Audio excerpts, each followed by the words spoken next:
Well, it's been a hell of a few years, hasn't it, COVID-wise? Hello, I'm Peter Stewart. Welcome to today's edition. Get a Better Broadcast podcast and voice over voice. And that's what we're talking about today. COVID, long COVID specifically, and the effect that it could have on your voice and what you may be able to do about it. A small percentage of people who had COVID-19 still have symptoms after 12 weeks. And that may well be you. But because of the huge number of people who've had the disease, that's a large actual number of people.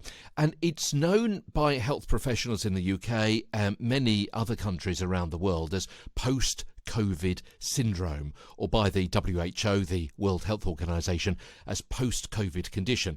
Some doctors, incidentally, still doubt the existence of it altogether. And they'd say there's no such thing as long COVID. So, you pays your money and you takes your choice. Now, there's no specific treatment for long COVID. I mean, after all, it's really difficult to pin down. And I guess that's why some of these doctors doubt the existence of this particular syndrome. It's got almost a kind of cocktail of complaints, including, but not limited to, tiredness, shortness of breath, palpitations, stomach issues, brain fog, mental health, headaches, dizziness, and everyone is affected slightly differently. But for our purposes, probably shortness of breath is perhaps the most important syndrome and symptom. Disordered breathing, using the upper chest, the shoulders, the neck.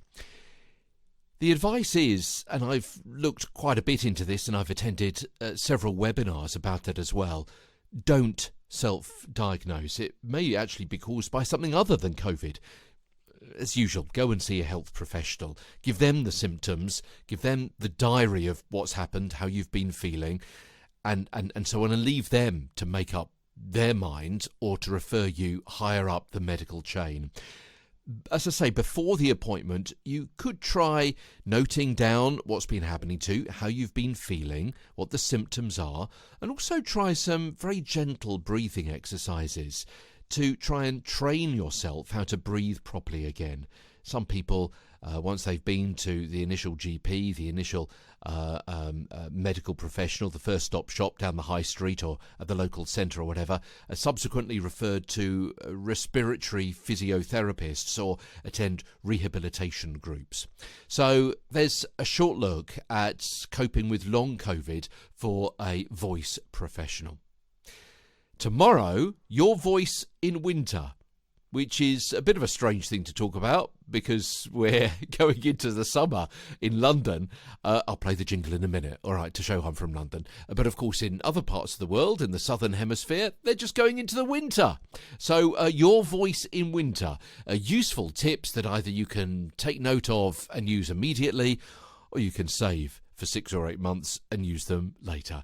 As Get a Better Broadcast podcast and voice over voice continues. From London, now, there we go. From London, I'm Peter Stewart.